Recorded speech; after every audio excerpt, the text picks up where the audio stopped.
Hello, hello. Welcome back to Talk with Sharifa. If you're new to my channel, welcome.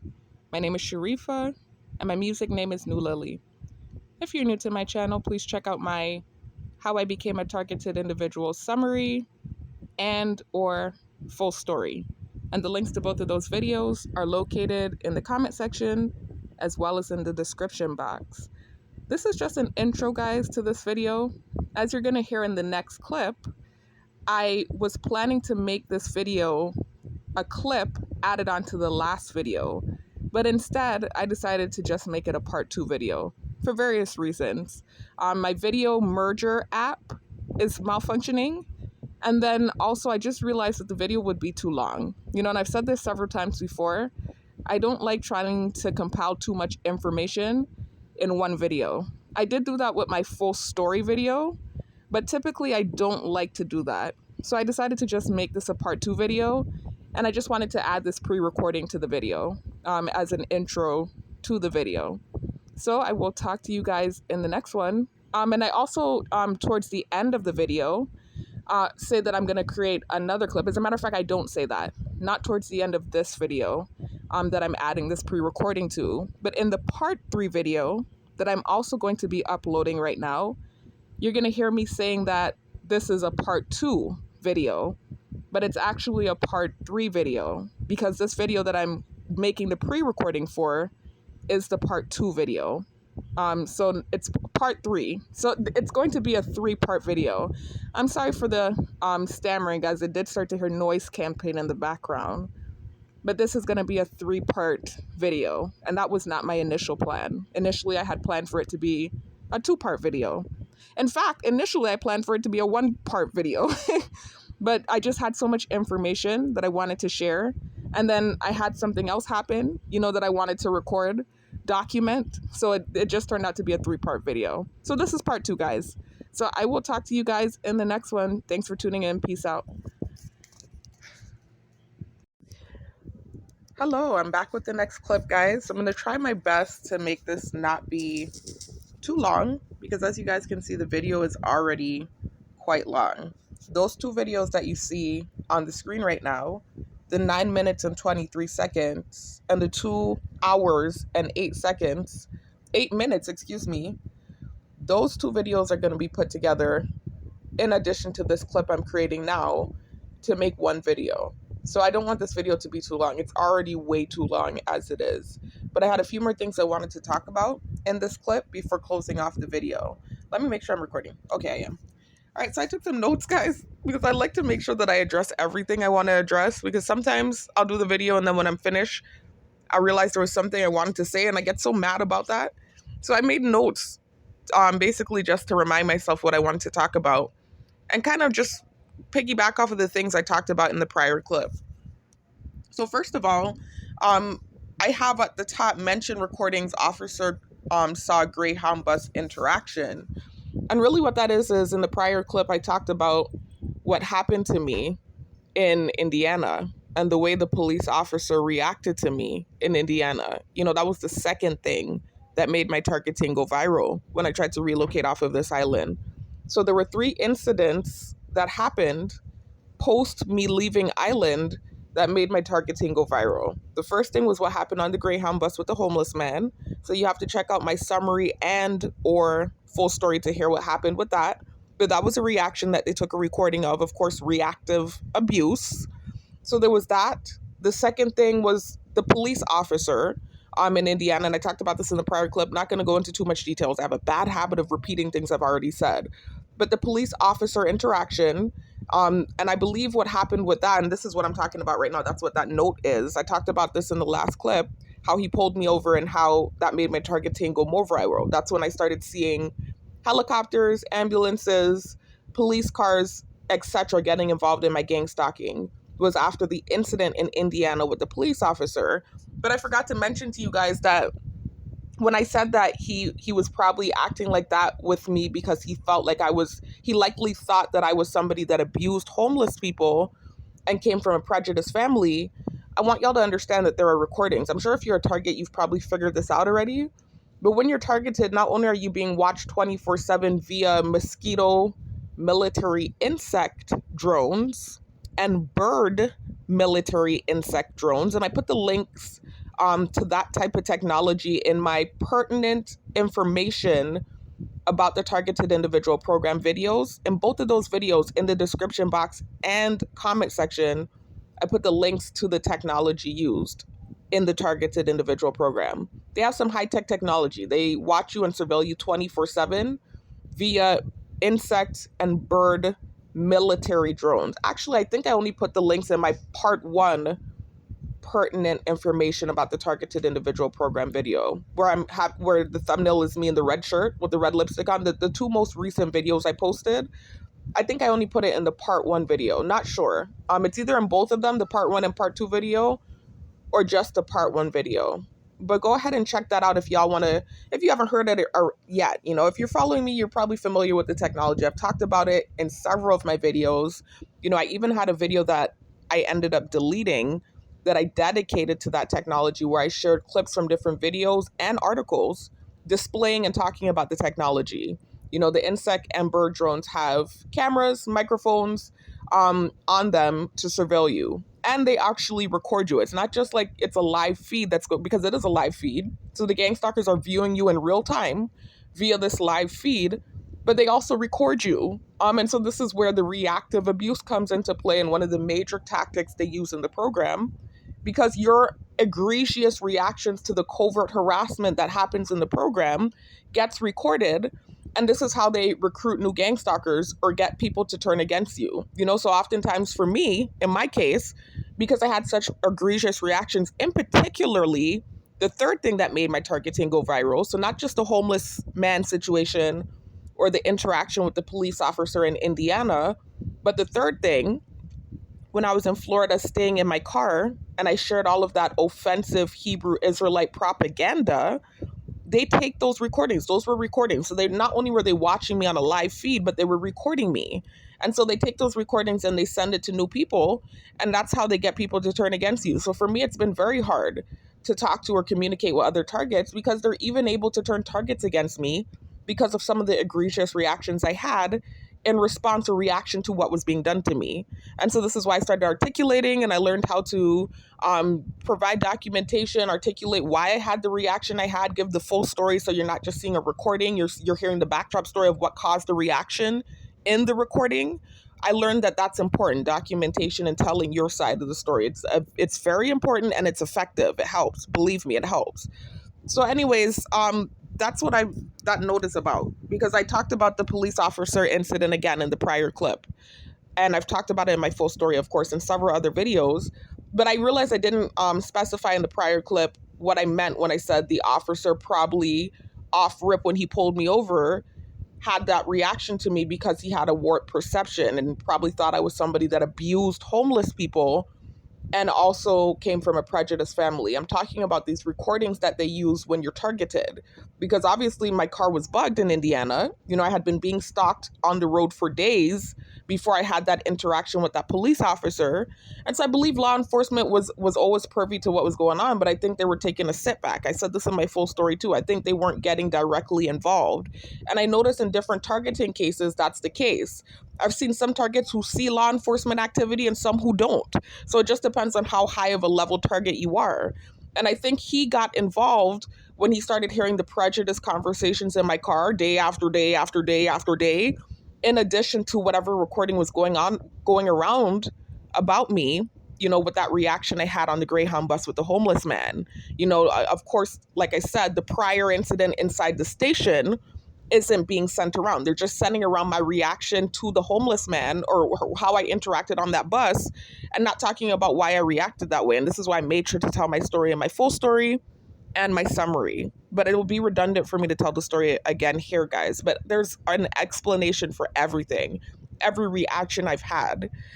Anyway, so that's what I meant. I just wanted to clarify that real quickly. So that's what I meant when I said he probably had a warped perception of me. I'm talking about these recordings that's going around, because they have actual recordings that they use against targets with their technology. Next thing, talk about show Nikisha evidence. Okay, so also in the prior clip, I was talking about the fact that before I downloaded the Return to Sender book, that got my ass in trouble, basically, that I basically fed them ammo to use against me by downloading that stupid book. But before I downloaded that book and got that desperate, I was contacting a girl named Nikisha, who's also, and let me not say also because I don't have absolute evidence that I'm a witchcraft victim, but I strongly, and I don't want to give it power with my words either, but for years I have strongly believed that I have been a victim of witchcraft. And so this is what I was looking into back then, right? A few months ago, like almost 9, 10 months ago, right? When I had first come back to Island from trying to relocate and things went viral and blew up and all these crazy things happened. And I came back and found out that I'm a targeted individual and realized, oh, so that's what's been happening since 2020. This is not what I thought it was. I thought this was kind of like a play on, the same cyber stalking, cyberbullying situation, not connecting the two, but I'm saying another repeat of that type of situation where something being spiteful is being done to me because I bared false witness. But this seems like it was way more serious than what I thought. That's why when I tried to relocate off this island, I realized how serious this shit was. I was like, this is witchcraft. Even when I said I just heard a hammer. So this is what I'm saying. This is witchcraft. There's no doubt in my mind about it, but I keep giving it power with my words. It's so reminiscent of the Walmart situation that I talked about in the prior clip as well, where I didn't do anything. Literally, and I didn't even bear false witness in that situation. So we can't even tie it together and try and say, okay, well, it's because you bear false witness throughout the years. It's just a compilation of all of those things. Now you're suffering karma because of your bearing false witness. What about the Walmart situation where I hadn't even bared false witness against that initial guy, that first incident where I bared false witness with the cyber stalking and cyberbullying that I talked about in my story? This was before then. I was talking to that guy then, actually. Him and I were talking, and I hadn't started accusing him yet. This was shortly after moving out from living with the roommate. I was working at Walmart in my early 20s in Tallahassee. I talked about this in a prior clip, guys. I know I did, and in my story. And that weird thing happened, this monitoring spirit thing, and I'm hearing loud noise because I'm speaking truth. Anytime I start making sense, loud noise starts to happen. But anyways, I that weird situation happened. I didn't bear false witness ever at that point. So why did that happen to me? Similar to what's happening now, this weird monitoring spirit thing where I didn't do anything wrong, but I'm being monitored. It's very strange. And that happened shortly after moving out from the roommate. And just understand why I was making that correlation of thinking maybe she did something spiritual, because I saw her panty, her dirty underwear. Sorry to keep saying I know that's vulgar. On my sister's toilet when we left town and came back into town. She had actually went in my sister's room. Don't know why she was in there while we weren't there. And her dirty panty was on my sister's toilet. That is strange. And my sister had gotten sick. And then when we moved on, started going to church, she got better and we changed her diet. So this is why I was thinking to myself that this might be witchcraft. I'm not saying she did it. I'm saying this was my train of thought, why I thought this might have been something spiritual. Because then on top of those things that happened, then when I moved out from living with her, I started working at the Walmart, and the Walmart situation happened that I mentioned in the prior clip, that resembled something that happened to us during the course of our friendship and her living with us in Tallahassee. And I hadn't bared false witness ever at that point yet, where I'm dealing with this man monitoring me for 7 months straight while I'm working at that Walmart, stalking me. Every day they put you on a different register. It's not like you have one designated register. It's wherever they need you. And literally wherever they put me, this man was in the vicinity watching me and just acting so freaking like creepy. It was like real monitoring. He was acting like I was really, I don't want to say creepy. It's not like he was doing creep stuff like anything like that. It was really like he was really acting like I was a thief and like really watching me like he thought I was up to something, because of that incident where my sister had came in with my niece that I talked about in the prior clip and in my story. I wanted to buy the Pampers, cash a check, etc., etc. This man, after that incident, started stalking me for 7 months straight and watching me like I was a thief. And I never stole in my life. Didn't even have the thought to think of stealing. I actually even called the CSM over, like I said in the prior clip, the manager over the cashiers, to ask her to help me with the transaction, because I didn't realize what I was doing was something that's not supposed to be done at the register. But then he comes up front, the asset protection man, like I did something wrong, snarls at me, like I said in the prior clip. I don't want to say her redundantly repeating what I said, but I just want you to understand that it's been a repetitive, weird, creepy thing, even before I bared false witness, of this weird monitoring spirit shit on top of me, and I didn't do anything. This is why I felt like it was spiritual and some sort of witchcraft. Understand where I'm coming from with this, right? So that's what was going on in the Walmart. He's stalking me after that incident for 7 months straight, and I didn't do anything. And watching me, and the more he's watching me, the more angst I'm acting. Similar to this situation, I know I was acting hella guilty then. I damn sure didn't do anything then. I know they're not going to try and say I'm a thief. They're trying to come with that stimuli now because I think they think that it's wrong that I said that the girl stole in our friendship or whatever, that I said that on camera. But I'm just trying to make it clear that it was weird that that correlation happened. Like, that's a hell of a coincidence. And that's why I brought that up. I never said her name. The only people that would know who I'm talking about, like I said, is her if she were watching me right now, which likely that could be the case because everyone on Island knows at this point. And then of course the people in my close circle, but nobody else should know who I'm talking about. So I don't see why that's a big deal. I could see if I was giving her big government name and putting her picture up, and then they were going in on my ass. I'm not doing that. I didn't put her picture up. I didn't say her name. So why the hell, unless they did super duper research, being fast, I don't know why they would know who I was talking about. So I don't see what the big deal is about me bringing up a situation where I think something spiritual was going on and showing the correlation that I saw, why I thought that. I don't understand the problem.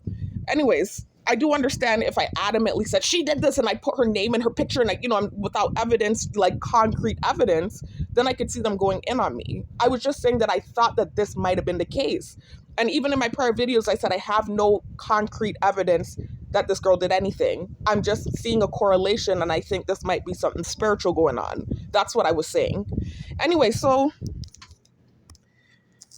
let me go back to my notes, guys, because I don't want this video to be too long. It's already too long. I have stuff I want to add in, but this video is already too long. So let me try and hurry up and get through. Okay, so let me show y'all the Nikisha evidence. Let me show y'all. So I just wanted to show y'all, again, this is just more evidence for me because remember I told y'all everything that I've said, like a computer simulation. Remember, this program is a computer simulation, like I talked about in my pertinent information about the targeted individual program videos, the 2 prior videos I just recently posted. This basically is a computer simulation with all the technology they have and the AI and the nano and them chipping your body and all this weird stuff they're doing. This is a computer simulation at this point. And everything that you say, it's like a program. First of all, they're programming you with all the stimuli and sensitization that they do. But not just that, the whole thing is a program in general. And so it's a computer simulated program. That's why they have you hooked up to a computer interface.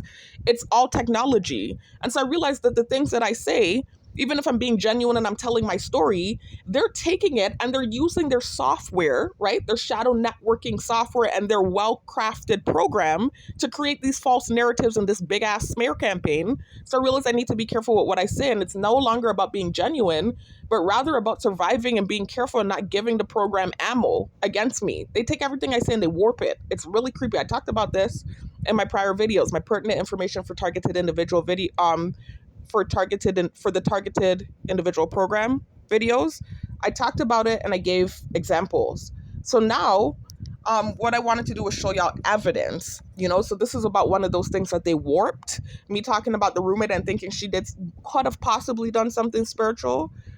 This is evidence to show that I was the one initially. I already showed y'all the evidence. I don't even need to do more evidence, but I'm going to just, because I mentioned it in the prior clip, I want to show it. I like to do documentation. But first, before I show y'all that, let me go over to my YouTube.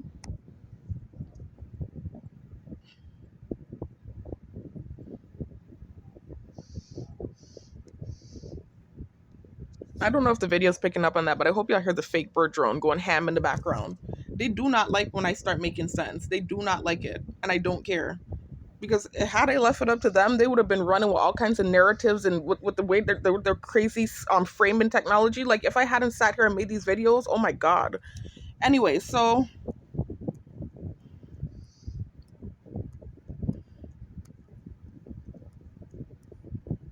first of all, my part 1, more evidence to disprove new allegations against me video, I actually show y'all 10 months ago, actually I believe I said 11 months ago, the emails between Nikisha Wise and I. When I initially, this was about 2 months after me coming back from trying to relocate off island and discovering that I was a targeted individual and having experienced all those weird gang stalking experiences in the States. And I came back realizing that this thing was way more serious than I realized. And I started doing research and I discovered that I'm a targeted individual. This was around that time when I emailed Nikisha, 11 to 10 months ago, right? I showed the emails in my part 1 disproving new allegations against me video. It showed the emails between Nikisha and I. So you can see I was genuinely reaching out to this girl. I wrote her a damn near epilogue telling her my story, sat there and wrote that whole thing telling her my story. That's how much I thought something was on me and I wanted her help. I showed the emails in that part 1 video. The part 2 video, I showed more evidence. And then in the part 3 video, I showed more evidence again. I even showed you the emails between Lamar Bumbly and I. Lamar is the guy for Michelle Angelique that I mentioned in the prior clip, towards the end of the prior clip, where I was talking about when I got into astrology and the birth chart and I started emailing Michelle's friend or boyfriend. I'm not sure what he was to her.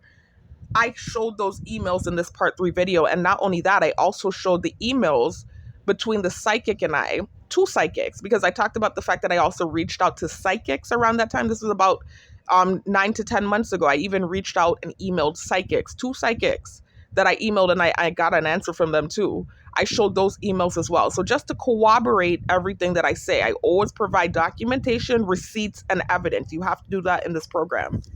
Anyway, so this is just more evidence about the Nikisha Wise communication that I had going on. And I hate calling the girl's, big name and putting her face up in my videos, especially since my shit is so viral. But I just have to, this is documentation for me. And so it's a necessary thing, right? So even in these clips here where I'm going to show you these comments that I commented under her video, we're in the comment section, so you're not really seeing the name or the title of her video. You're going to see the thumbnail of her video, where she's at, what part of the video I was at when I went in the comment section and took the screenshot.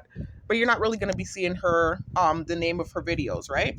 So I just wanted to show y'all, because in the last clip, I told y'all that before I downloaded the Return to Sender book, I was communicating with Nikisha and trying to get in touch with her prophetess to get what I felt was witchcraft off of me before I got desperate enough to download the Return to Sender book.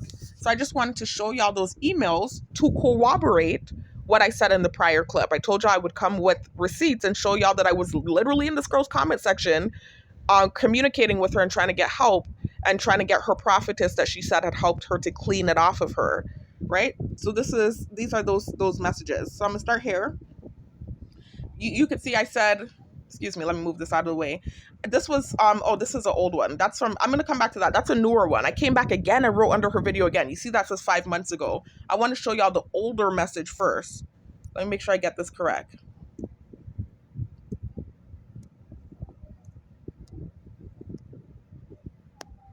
Okay, so first let me show you this one.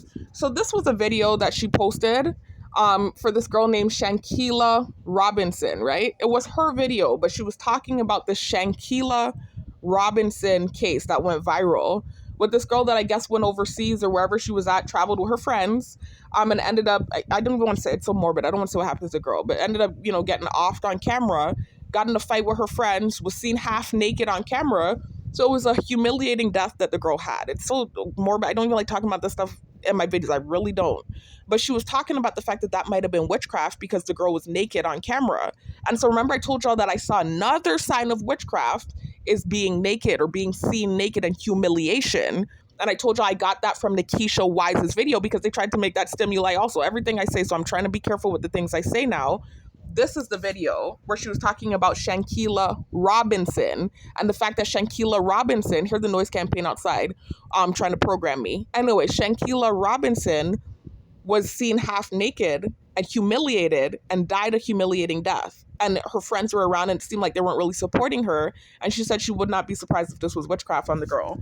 But anyway, underneath the video I commented, you can see this was 9 months ago, right? This was before I ever downloaded the Return to Sender book, right? Before I got that desperate, when I was still in communication with her and trying to reach out to her prophetess to get what I thought was witchcraft off of me, right? So you can see I said, for me too, you have no idea the level of humiliation I have been through. It's to the point where I am showering and there are cameras in my bathroom. This shit sounds insane, but that's what I am going through. It has been an attack on my character for years. And when I say for years, remember I told y'all it's been a spiritual battle since my early 20s. And I told y'all even in that situation, that cyberbullying situation with that guy where I initially bared false witness. And I talked about why that happened. It's not like it was a meritless, crazy accusation. It made sense why my train of thought was like that. But the fact is I didn't have concrete evidence to think what I was thinking. And so for me to push that accusation forward and actually kind of act accusatory towards him instead of just stopping talking to him, that was my error. And I've said that numerous times. But how far the situation went is what I'm saying is wrong. Just like this situation, it's just overdue, the punishment. It's definitely overdue and it doesn't feel right. It feels like something more is at play. And this is why I kept saying it felt like something spiritual was going on.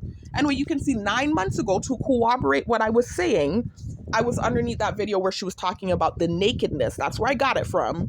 And I was putting the comment about me showering and the fact that it's been an attack on my character for years. Because before my targeting ever started, which was in 2020, I've been dealing with a spiritual battle in this situation with people turning against me and this weird thing that started after moving out from my roommate, which could be a coincidence. I acknowledge that. But that's when it started. All right, so the next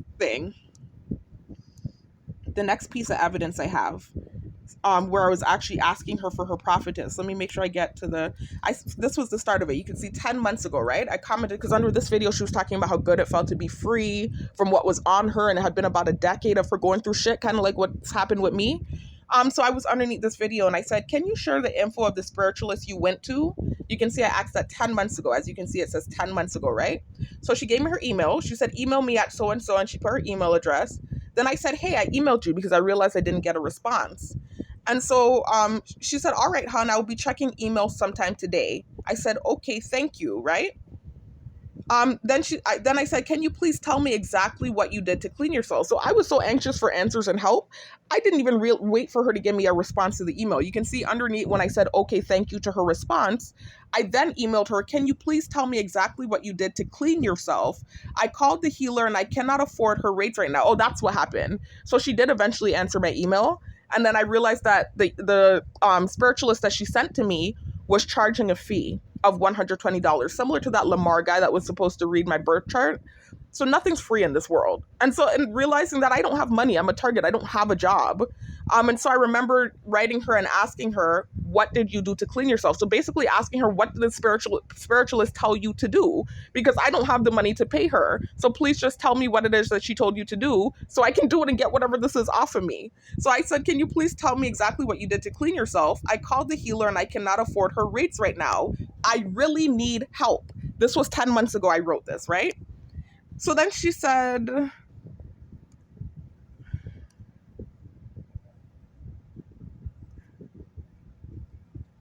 you have to email me. Certain things I can't say out in the open. I said, okay. And then when I did email her, she still didn't tell me what to do. She was more so just telling me that I needed to pray and read the Bible. But she said that there are things that the spiritualist can help me with that she can't help me with. So she never told me what I was supposed to do.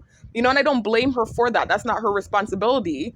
But she was never, ever able to help me figure out what to do. You know, and she was talking about the fact that this spiritualist is a lady of God that deals in the Bible. So basically this lady doesn't use witchcraft. She doesn't use white magic, black magic, none of that. She uses the Bible. And as a matter of fact, I remember even putting a comment telling her I was thinking about downloading a Return to Sender book.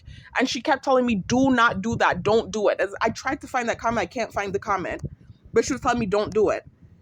There's more.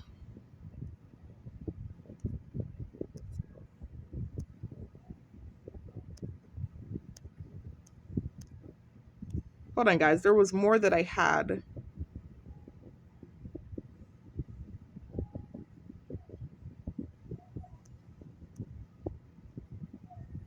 Let me pause the video, guys, and get more. There was more. I don't know if I deleted it by accident because I did just delete some videos to clean out so I could have this at the top of my pictures. I take a lot of screenshots throughout the day.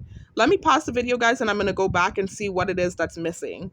But that's already evidence enough. So you can see that not only did I have the emails that I showed you in my disproving new allegations against me part 1 video, but then you can also see these screenshots of me actually communicating with her in her comment section.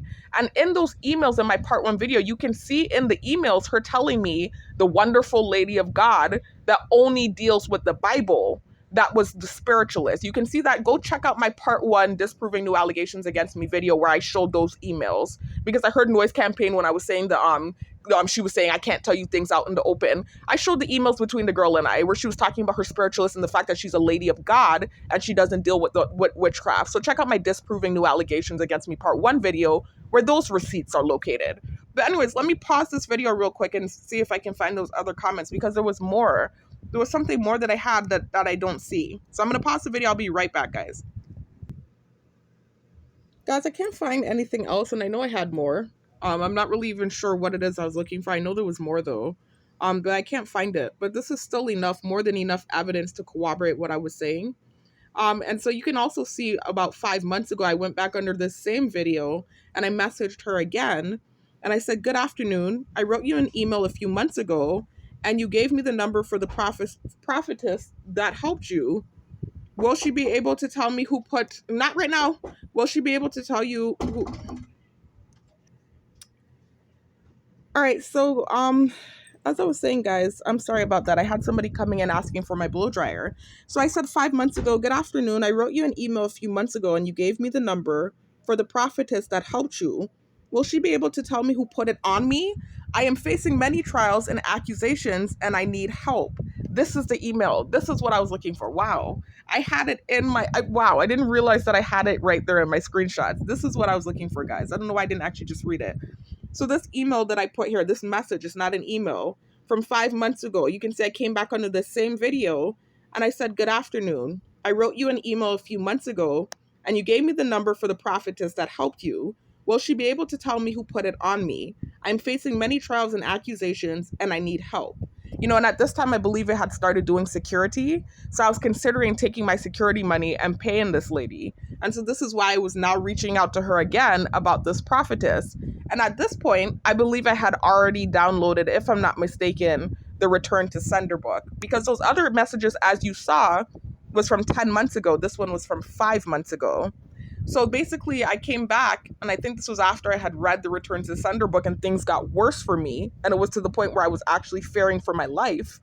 And I wrote her, and I was actually doing security around that time too. I remember that was around the time when the nano thing had amped up in my body. And I was very briefly doing security around that time. For about 3 months, I did security, right about 5 months ago. So this is what I sent her. I said, "Will she be able to tell me who put it on me? I am facing many trials and accusations, and I need help."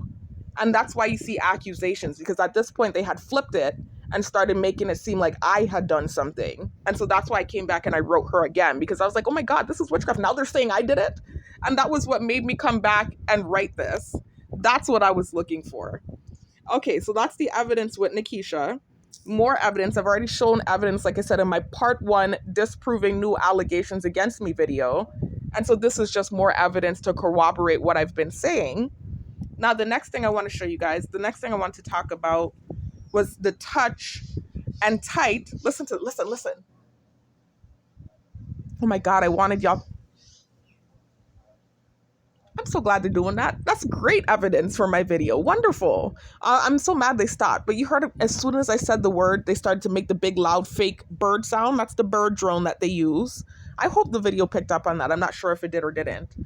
But remember I said in the last clip, towards the end of the clip, that and I'm actually glad I did what I did, because even though it seems like redundantly I'm repeating my story in a lot of these videos, repeating some of the things I've said, I'm glad when I do it, because oftentimes when I do, I give more information or I tell the story in a more detailed way.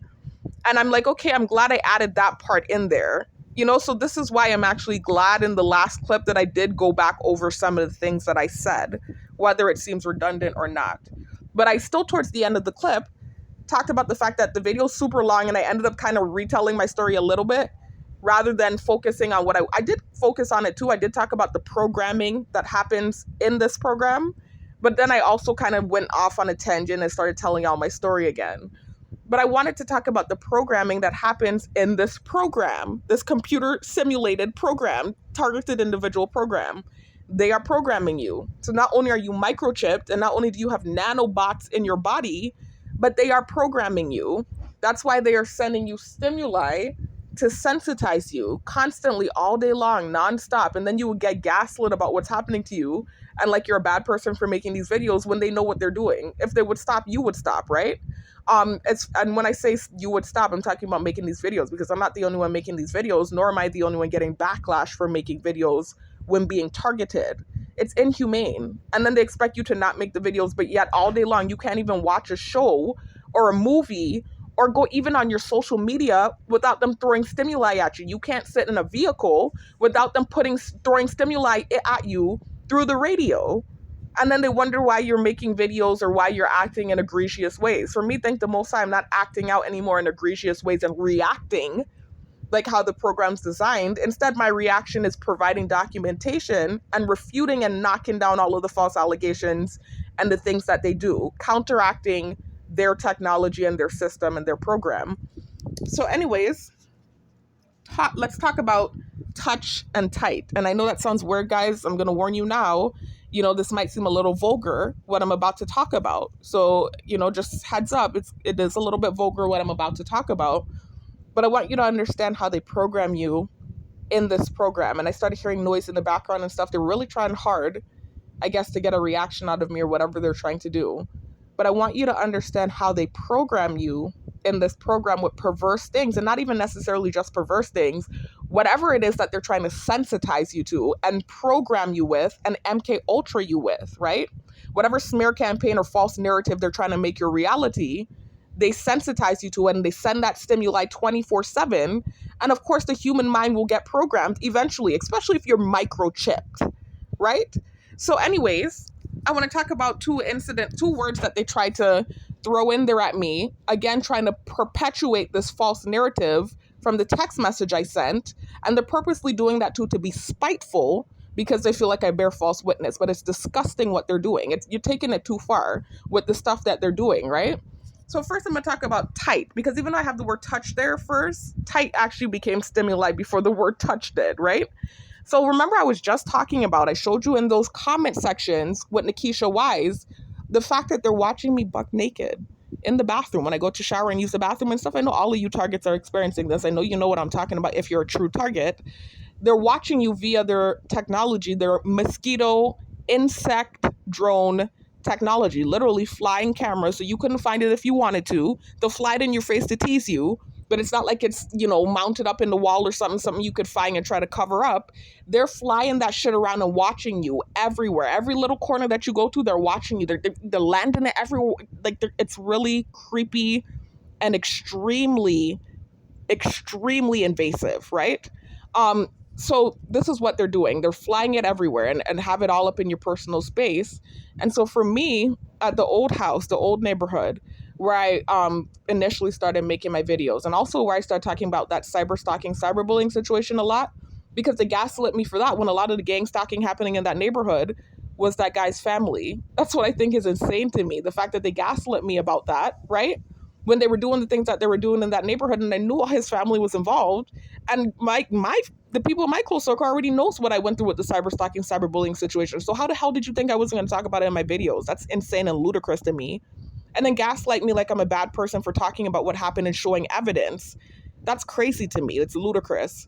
But anyways, it's all a part of the gaslighting, and that's what the title of this video is: gaslighting, programming, and reactive abuse, because that's what happens in this program. So anyways, I was sitting on the toilet, right? I was sitting on the toilet. This is going to be a TMI. I was taking a poop, right? I was trying to poop. And of course, they have the mosquito drones in there and they're making noises, right? They're doing what they do to make you feel uncomfortable. They got so freaking vulgar with this technology. They started landing that mosquito in the toilet while I was sitting on the toilet. That's why I said it's going to get vulgar, guys. I'm sitting on the toilet, and if I'm trying to push, right? If I only, I know this is a TMI, guys. I don't mean to keep saying it, but it's so uncomfortable to talk about. But when, like you're sitting on the toilet and you might be trying to push poop out, right? And you do like a push, you push twice or something, and it's not coming out. And so then you kind of like clamp up. I'm sorry if you're a female. I know I'm sorry for the TMI. It's a TMI. It's disgusting. It's vulgar. But I'm just trying to tell y'all the level of intrusion, invasion, and perversion of this program. And then they wonder why you talk about it and will gaslight you like you're the problem and then try to warp their perversion onto you, right? So basically what was happening was I was sitting there trying to use the toilet, right? Trying to poop. And they landed the mosquito drone in the toilet. And every time I would like sit there to try and poop or push out the poop, and then it wouldn't come out, and I would like kind of clamp up a little bit. And it wasn't happening constantly either. It just happened once. I didn't even realize the mosquito was in there. So I wasn't feeling insecure about anything. I wasn't feeling like they were taking it that far that they're putting the mosquito drone in the damn toilet while I'm pooping.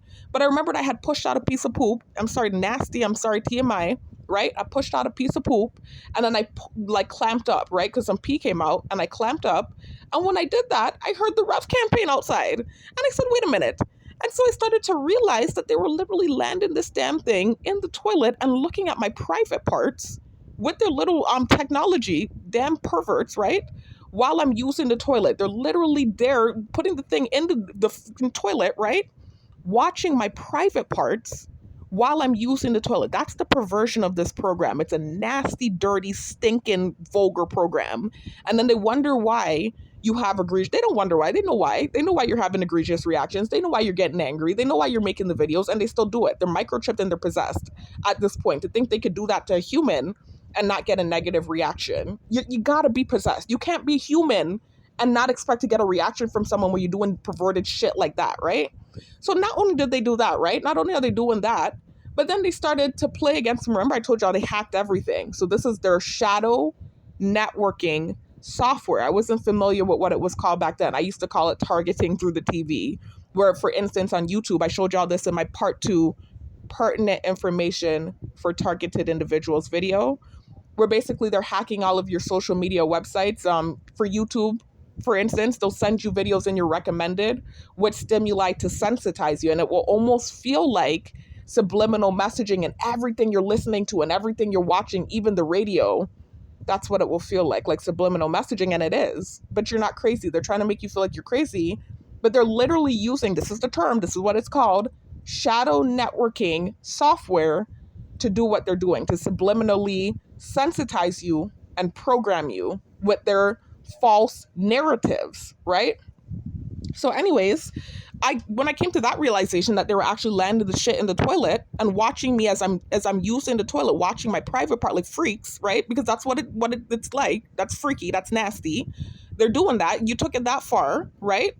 I remember being livid, first of all, but then also I started to feel really uncomfortable on the toilet. So I'm sitting there like crunched up. You know, you want to hide yourself. You feel so freaking violated.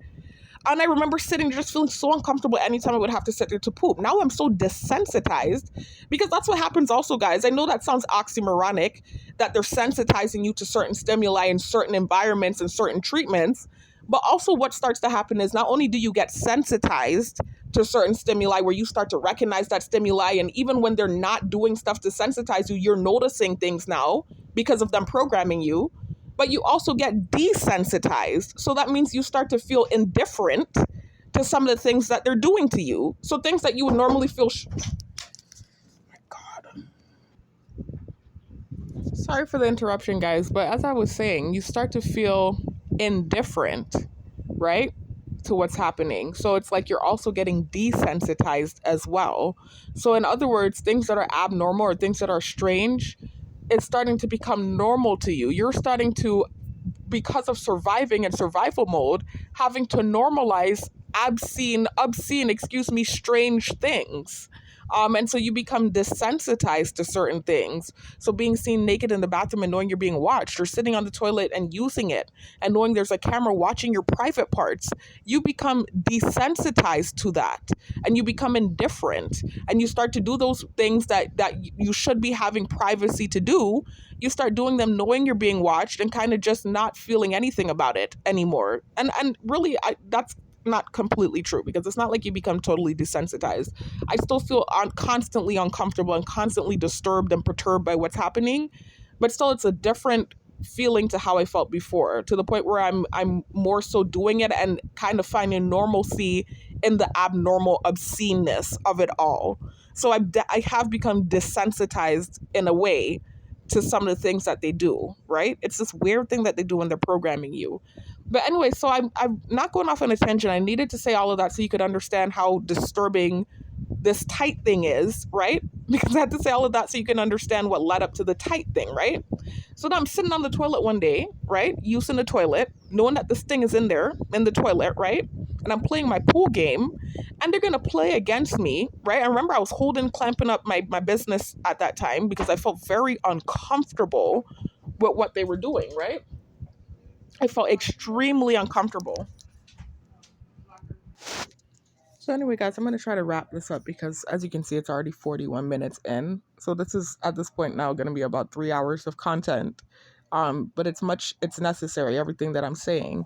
But I did start to, somebody knocking on my door and stuff because of, I guess, the things I'm talking about, and I'm not even talking that loud. But I am gonna finish what I was saying. So I had to tell y'all that story though about how they were literally putting the mosquito drone with the camera on it in the toilet while I was using it, and then having the nerve to not even do the perversion quietly. You're making noise campaign to let me know that you're doing it, right? So that started, of course, making me feel uncomfortable, more programming and more eggshells. So now when I would sit on that toilet to use it, I started feeling uncomfortable and I would be constantly just like clamping. Sorry for the TMI, guys, again. I have to keep apologizing because I know this is vulgar and disgusting, but I'm letting you all know the level of trauma and invasion and programming that happens in this program. But I started clamping up myself, because I felt exposed, clamping up myself until the poop would come out because I just felt so uncomfortable. It's disgusting. And so I remember one day I was playing my pool game. I remember I already told you on the prior clip what they were doing with the pool game. You know how they would constantly, with their shadow networking AI software, would be playing against me with different avatars, right? Strange avatars. They're going to play against me one day while I'm sitting on this toilet, clamped up, something called tight pussy. I'm sorry for using that terminology. It's disgusting, it's vulgar, it's nasty.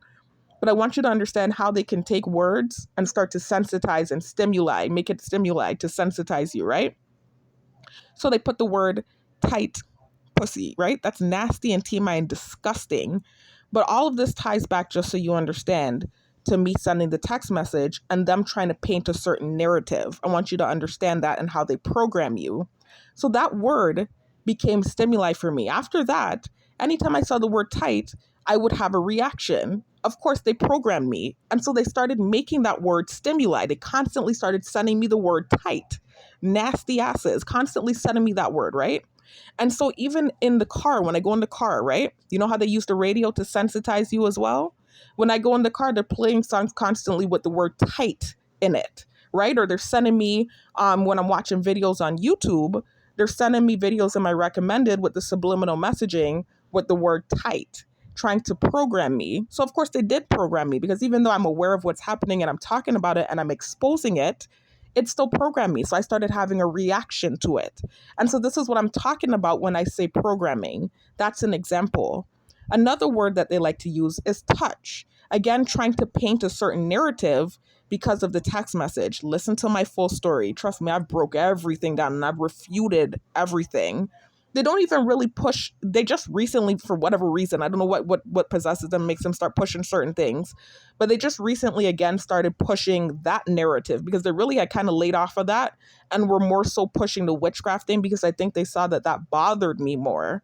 But just recently, they started trying to kind of push the other accusation stimuli thing a little bit more. I think it's because I'm working out. I'm not really sure what it is, but they started trying to push that again recently too, and started trying to make touch, the word touch, stimuli for me. That started about 2 weeks ago. That hasn't been happening long at all. The tight thing has been happening for a good 2 to 3 months now since I lived at the other neighborhood when they initially sent me that nasty avatar.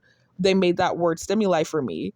But the touch thing, that's recent. They just started making that word stimuli within, I want to say, the last 2 to 3 weeks.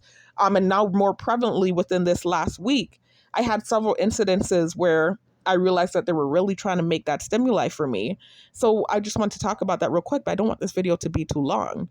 So just left the house this week. I don't leave the house often because of my targeting, but I do leave. I don't let them lock me up in the house like that. I do leave when I need to. And I remember leaving, right? Day before yesterday. And I'm in the car with someone in my close circle that's driving, obviously. And we're parked up and we're picking up a family member from the airport. And on the radio plays a song.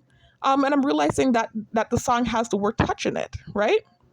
And then somebody kind of zooms by on the road. And I realized they kept doing that. That was one of the things that they were subliminally messaging me through the radio, right? So basically, remember how I told y'all they used the shadow networking to basically assault you psychologically 24/7 nonstop.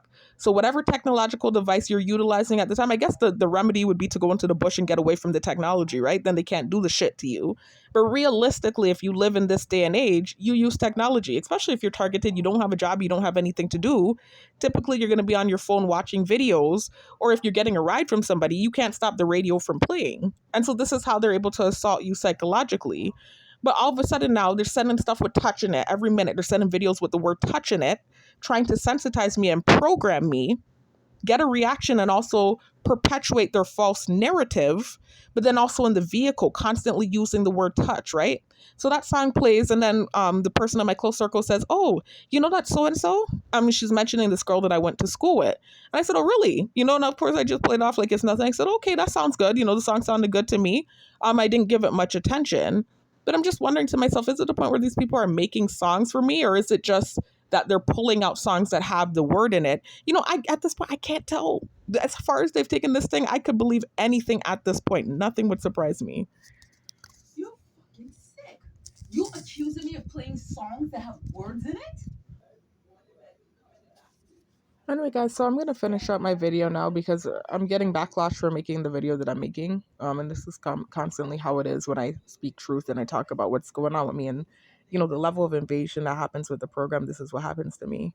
So just understand that the touch thing became stimuli too. So I just wanted to briefly touch on, not to use that word, but I just briefly wanted to mention those two words and how they became stimuli and just explain to you an example of how they program you with stimuli and how they try to sensitize you, because then they'll constantly take whatever it is that they've created as stimuli, for instance, the tight, and they'll send it to you constantly in all the shows you're watching, and all of the radio stations, will play songs with that word in it. So these are the things that they do. And there's not really much you can do about it, because if you have everyone around you involved, there's not much you can do but to tell your story and document. And so that's what I'm doing at the moment.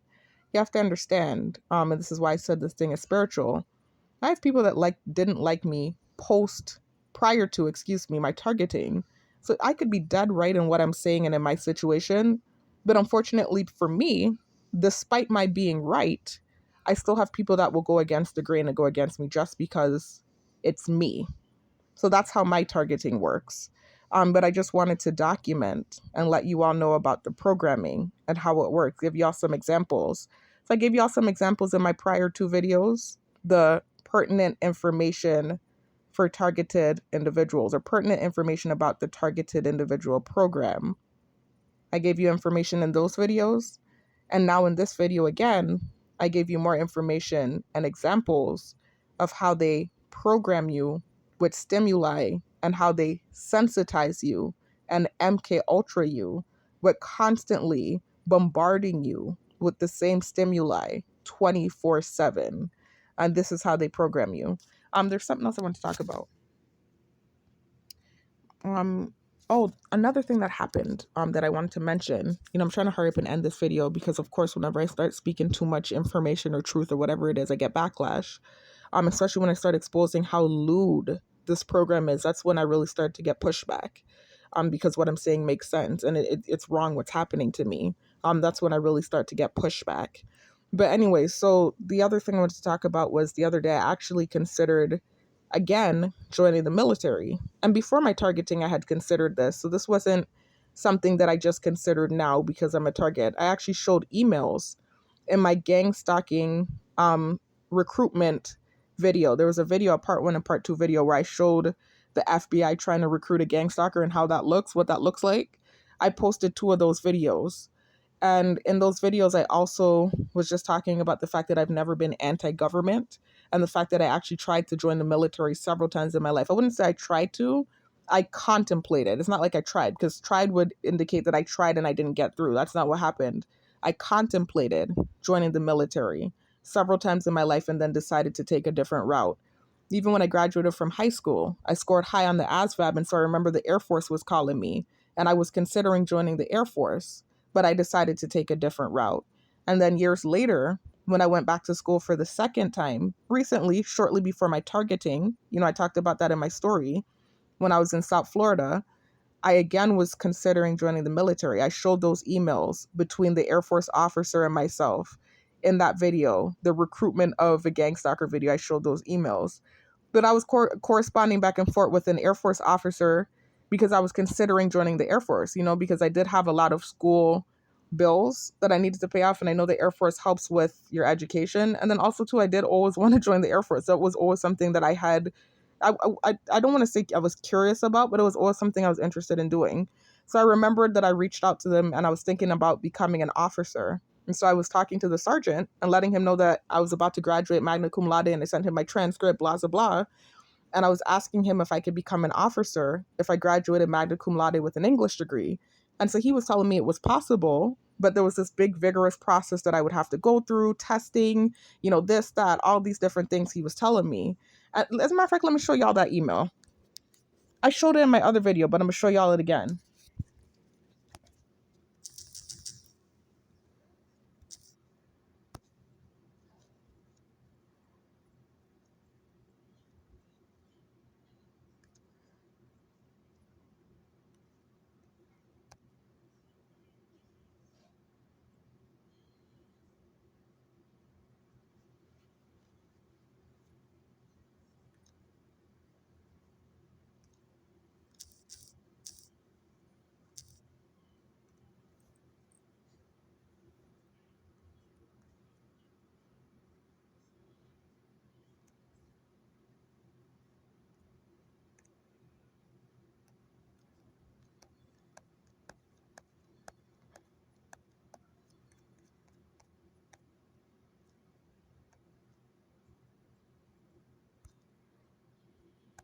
So you could see I had sent him.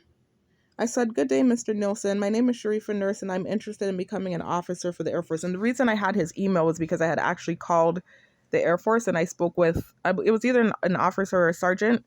They gave me this sergeant's email. So I said, "Good day, Mr. Nelson. My name is Sharifa Nurse." Now, y'all can see this was before my targeting started. This was in 2019. You can see December 2019. My targeting started around, I'm giving you a rough estimate. It was like around fall of 2020 was when my targeting started. Summer, not fall, summer of 2020. Late summer, early fall of 2020 was when my targeting started. So this was prior to me being a target, just so you can see. And this wasn't the first time I considered the military. There were several times when I had been in communication with an officer and I just never went through with it. So I said, "Good day, Mr. Nelson. My name is Sharifa Nurse, and I'm interested in becoming an officer for the Air Force. I have an associate degree in general studies and am attaining my bachelor's degree in English in the spring of 2020. I have a 3.3, and at the time my GPA was a 3.3, but I graduated with a 3.5. I have a 3.3 GPA that will probably be higher once the grades from this current semester are submitted. I just want to know what the recruitment process is and if I meet the requirements to become an officer. Attached is a copy of my unofficial transcript and resume. My phone number is blah, blah, blah." And I don't mind y'all seeing that because that's not my number anymore. So don't waste your time calling if you're thinking about doing that. That's not my number anymore. Please contact me at your earliest convenience. Thank you. And so you can see that I sent my resume, and you can see that I also sent my official transcript. So I was actually trying to join the military. I was trying to join the Air Force. So this is not like an issue with the government. It's not that I've ever had an issue with the government. What I have an issue with is the injustice that I'm experiencing right now, and the fact that this is a government program and it's unjust. It goes against the Constitution. It completely goes against the Constitution. There's no due process, and it's injustice. And that's noise campaign, by the way, just so y'all know. There's this neighbor that be on top of. Anyway, let me not. That's noise campaign, just so you know. Y'all know how this program works, though. I'm still gonna say what I'm saying. So just understand, I've never had an issue with the government. What I have an issue with is this program and what I've been experiencing in the program, and the fact that they take my reactions to what's a gross injustice and paint it like I'm a monster for having these bad reactions. It's gaslighting at its finest. But I just wanted y'all to see what that looks like, and I wanted to give y'all examples and talk about it in this video. The gaslighting, the programming that happens when you're a target, and the reactive abuse. What else? There was something else that I wanted to talk about. Oh, that's why I brought that up. Because that's what I was telling y'all. I went in to see an Air Force officer, Air National Guard, not Air Force, Air National Guard, similar but a little bit different, the other day, because y'all know I have been having trouble getting employment as a target. And so I've just been looking into different avenues and different ways that I could try to get employed again. I also am waiting to hear back from a job that I applied to. I had an interview for as a corrections officer. Praying for the best. I don't really know what's going to happen. I'm not getting my hopes up at all, but I'm not being negative about it either. It's not like I'm sitting here saying they're never going to hire me, but at the same time, kind of like, just knowing my situation and realistically looking for whatever option I can find at the moment as I wait. So, anyways, I was looking at becoming an Air National Guard person because I saw that that was something that you could do part time. Possibly, I want to do it full time. Really, I need income, but I was looking into that despite being a target, which I know seems kind of oxymoronic if you understand how this program works, right? But I was still looking into it. Now, listen to the noise campaign.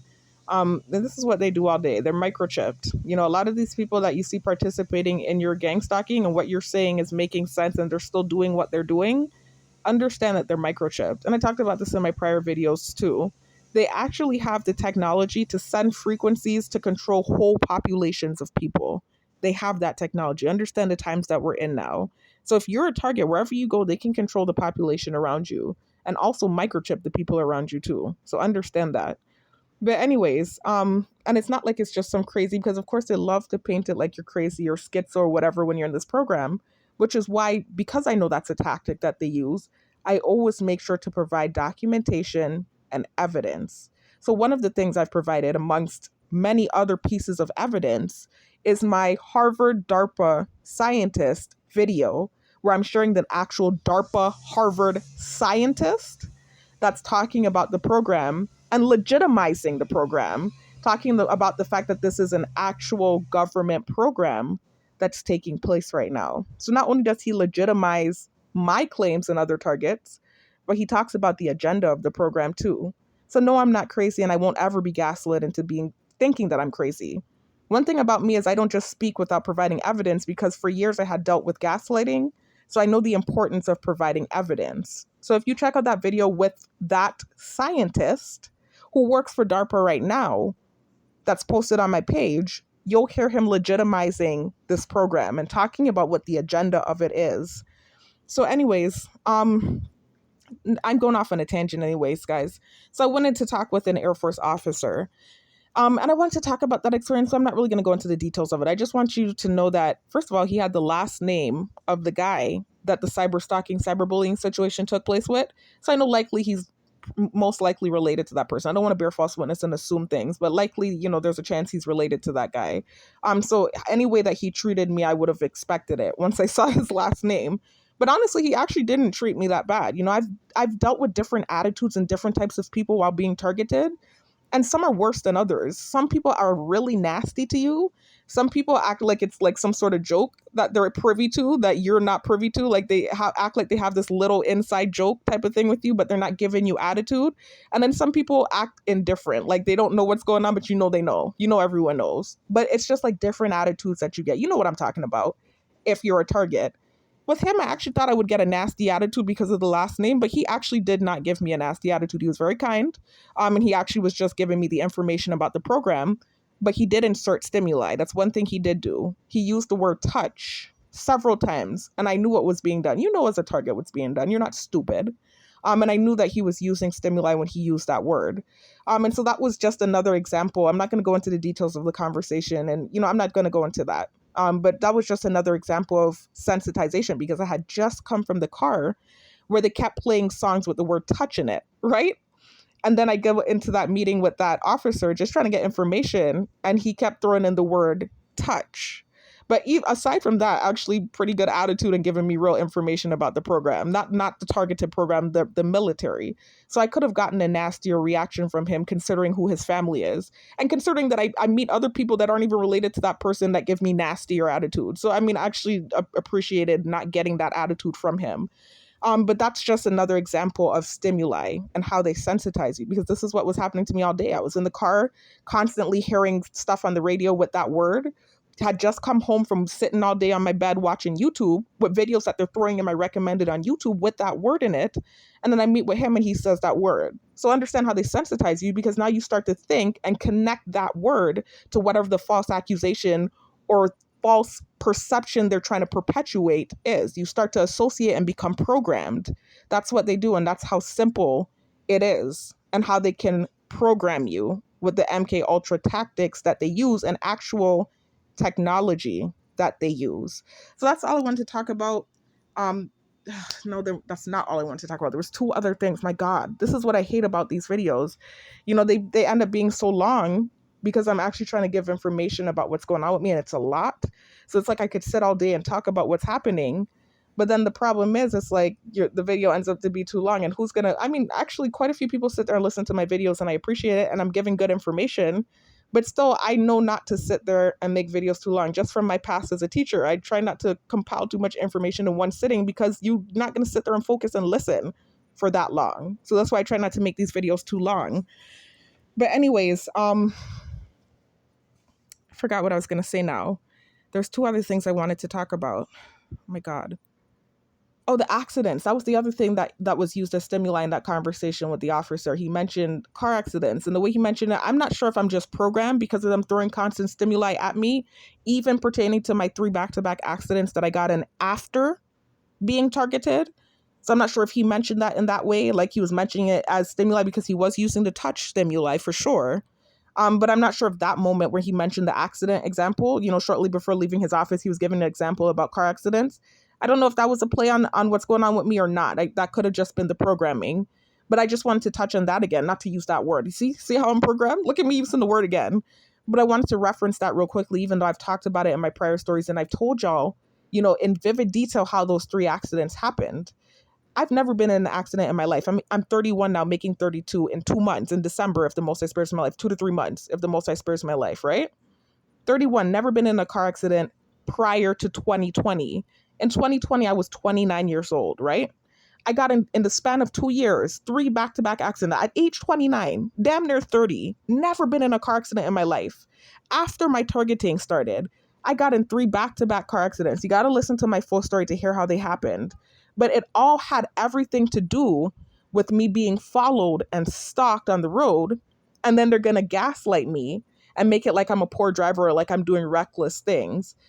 Each accident that I had to do with my gang stalking and me living in my car and driving up and down on the road trying to evade gang stalkers. And it's not like I'm saying, blaming my accident on, okay, it's them, and not taking accountability. I take accountability for the accidents because at the end of the day, I'm the one that got in the accidents. But you have to also take into accountability my mental state and what I was going through as I'm being freaking victimized in this program and I'm being vilified and I'm being stalked and harassed and I'm living in my vehicle and driving on the road all day long.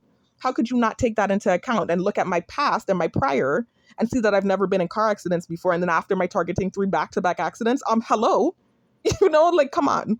And so this is what's crazy, so listen to my full story and I give details about how each accident happened and how it basically tied back to me being gang stalked and staying on the road 24/7, at one point even living in my car. Right? So these are how these accidents happen. The first one, I was actually living in my car at that time, and I was teaching virtually down on one end of the island. And I remember that I had to get to the school, and because I was so far away, because I was staying in my car, I had to zoom and try and catch this lady to get my teaching certificate. And I did not want to miss her. I had been trying to contact her for months. So I was speeding on the road, right? Exhausted because I was living in my car. I was working 2 jobs, by the way. I was doing security at night and I was teaching during the daytime. At least things were virtual at that time, so it wasn't as hectic for me. But I was living in my vehicle, right? And so I was speeding trying to catch this lady to get my teaching certificate. I gave the particulars about this situation. I'm not going to go into it too much. But as I was speeding trying to catch her, I got in my car accident number 1, right? Never been in a car accident before. That was car accident number 1. Car accident number 2, I had a whole different car. And at this point, the gang stalking had amped up so bad that they were following me around in vehicles on island. So although I was trying to live in my car again, I had abandoned the idea of the apartment because after living in my first car, I did eventually decide to get an apartment, right? Not realizing how far this thing would go or that they would bug my apartment. I did have an apartment, right? And when I had my second car. And after gang stalking activity happened in my apartment and realizing my apartment was bugged, at that point, that was where I realized I was being watched on camera, and this is where I realized I was in the shower naked and they were zooming by. When I realized how far things went, I eventually just turned in my 30-day notice and tried to live in my car again. But at this point, the targeting had gotten so bad that they were actually stalking me on the road. So my second accident, I was like a zombie on the road. I was driving all day long, all night long, right? I was actually teaching in the building this time. So I wasn't teaching virtually anymore. At this point, when I had my second accident, I was no longer teaching virtually. So I was working two full-time jobs. It was still a full-time job when it was virtual, but there was more leniency. Now I'm actually going into the building, right? And teaching while I'm also at night doing security, right? So I'm doing that and also dealing with gang stalking activity. So understand this is what was happening when my second accident happened. So I was literally on the road all day long from morning to nighttime. If I'm not at work, I'm driving, trying to evade gang stalkers. And so eventually I got so freaking tired. I remember I parked up at like this little back neighborhood that was really quaint and nice and it just felt comfortable for me. And although they were following me on the road and stuff, they used to come in there, yes, with their ref campaign, but they didn't come in there as much. They didn't used to come in there as much. I remember I was parked up and I was exhausted. I was so tired from driving up and down on the road and I was working two jobs. I remembered that it was getting late and it was time for me to get home, because at this point now I had stopped living in my car. I had realized that it was pointless since my car was tapped. At this point, I realized that they had cameras on me even in my car. So I actually went back to living with the people in my close circle at this point when my second accident happened. But I would stay on the road all day long to avoid the gang stalking activity. And I would literally wait until I was exhausted if I weren't working to go home and sleep, right?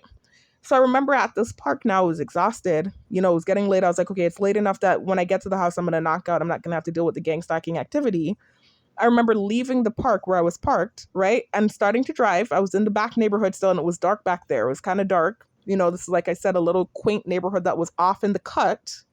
And as I'm driving, I wasn't speeding this time. I was driving slow. I had someone in my close circle call me, right? And so I went to answer the phone. Mind you, I'm exhausted. I've been driving on the road 24/7, evading gang stalkers, and I was working two full-time jobs. So I answered the phone, right? I looked down to answer the phone. I said, hello. As soon as I said hello, wham! I felt this wham in the front of my car. And so apparently what happened, once the police came and measured the roads and stuff, the person that I hit was driving faster than me, but I was in the wrong because when I went to answer the phone, my front right tire went over the line a little bit. And so that's what caused the accident. That's what caused my second accident. But I want you to understand the particulars and the circumstances following the accident so you could understand my mental state and what was going on when the second accident happened. Then the third accident happened, right? So I got my car up and running again. I was working two jobs still. So I had money in my pocket despite what was happening. And I was able to get my car fixed after a month or two, even though it was an expensive fix, right? So I got my car back up and running. And as soon as I got it back up, my mechanic was letting me know that I would need a rim for my tire. So I remember going down to a junkyard here on island and basically just finding out the price of the rim, finding out that they did have the rim I needed, which I was so excited about. I was like, yes, finally my car, because you don't understand with this. I'm sure you do if you're a target. When you're being gang stalked, the noise campaigns are constant. I'm at this point now where I'm locked in. At least back then I used to get a little break from it. I used to get in my car and escape for a little bit. Back then I still had some sort of reprieve, right? So this is why I used to like to have my car because I could leave and get some sort of escape for a little bit. And so I was so happy to have my car. Got in my car, right? Went down there to the junkyard, got what I needed. And as I'm driving on the road headed back to the house, my mechanic was texting me about the rim, right? And so this was a poor decision on my part. This, to me, out of all three accidents, is the only accident, not the only one. I feel bad about all of them and I take accountability for all of them. But again, I want you to understand the particulars and the circumstances that I was dealing with when my accidents happened. And then also look at my prior history as a driver and the fact that I drove in big Florida and the States and all these different places and never got in accidents. Then at age 29, after my targeting starts, I'm in 3 back-to-back accidents. I mean, come on, this is common sense. Anyone in a court of law would look at that as evidence as well. Anyway, so this third accident, I'm texting my mechanic about the rim, and I looked down in my phone to send the text, and when I looked up, the light had turned red, and I rammed into the back of this girl's car. And all then I was being stalked on the road, just so you know. All then, gang stalkers were stalking me on the road. This is why I was driving so fast. I already have a hot foot. I've always been somebody that's liked to speed. But the type of speeding I was doing after my gang stalking started to evade gang stalkers, even after leaving, I'm blessed I didn't get in an accident in the States because I was driving even faster up there in my rental. After leaving here when I was getting gang stalked heavily in the States, I was really speeding on that freeway trying to evade gang stalkers with the way they were following me and stalking me and doing what they do. But they were doing that here on Island at this time. I was being stalked by gang stalkers, so I would drive fast. I was constantly speeding, trying to get to point A and point B and evade the gang stalkers. So I'm leaving, I'm speeding, freaking speeding like crazy. And I'm texting my mechanic. And then I looked down to answer his text. And when I look up, the light had turned red and I rammed into the back of this girl's car. And so that's the one I feel the most guilty about. All of them I feel bad about. But again, I say look at the circumstances and don't try to just paint this false narrative like I'm this reckless driver when I've never gotten in accidents before my targeting started and before I was being gang stalked on the road ruthlessly. Anyway, so I hit the back of this girl's car and I remember feeling horrible about it because basically her car got totaled. Thank God nobody was really hurt in the accident, but her car got totaled and my car got totaled too. And this was what led to me leaving Island too, just so you know. That was like the last straw for me. I was like, too much is going on. This thing done spread wide, island wide, to the point of they're watching me on camera. They're following me up and down on the road.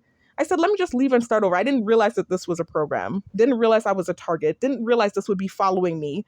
None of that. So I'm like, okay, I'm going to just leave and start over. Some weird spiteful thing that they did that they took way too far.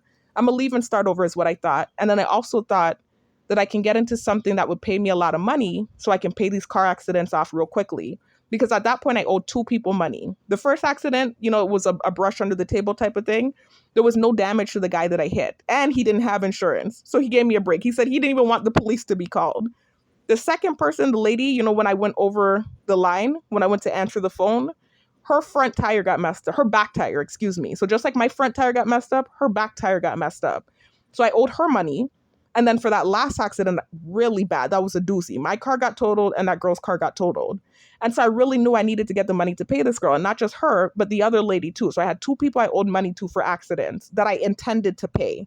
And everyone in my close circle knew that too. That's why I was leaving, because I was going to get into trucking and try to pay these accidents off and then basically start over from the weird shit that brewed up from a text message. Everything was impeded when I tried to leave. Everything. I was completely set up. Y'all got to listen to my full story. So this is why when they're telling me stuff and trying to guilt trip me about not paying for accidents or trying to throw stimuli at me about accidents, it's not that I don't feel bad about it, but I know what happened and you know what happened too. So this is why I don't feel as guilty when they're trying to paint and perpetuate this narrative of reckless driver when that's never been me. And I know what I was dealing with when those things happened. So I won't be gaslit. But that's just something I want to talk about as well, because I'm not sure if that's why that military guy brought up the accident thing, or if I'm just so programmed and sensitized that that's what I thought. But I still wanted to address that. And then the last thing I wanted to address, I'm not going to talk about that right now. In my past, I had this conversation with someone in my close circle about my past as an alcoholic, and there were certain things that were said that I felt was warped that I wanted to talk about. But what's going on right now? My door is skinned open right now because of me making this video. I don't want any more backlash and I don't want trouble. So I'll save that for a future video. But I've already, if you listen to my summary, very clearly told y'all everything about my past as an alcoholic. Those 2 years where I was a blackout drunk and what took place from what didn't take place. It just bothered me, some of the things that was said in that conversation. But like I said, I'll save that for a different video. Anyway, so I'll talk to you on the next one. I just wanted to do a video where I talk to you guys about how they program you, basically the sensitization, the words, the stimuli, the things they use to create false narratives, and then how they actually can MK Ultra program you with the constant barrage of stimuli that they're constantly sending to you via subliminal messaging using their shadow networking technology and software. Anyways, I'll talk to you on the next one. Peace out.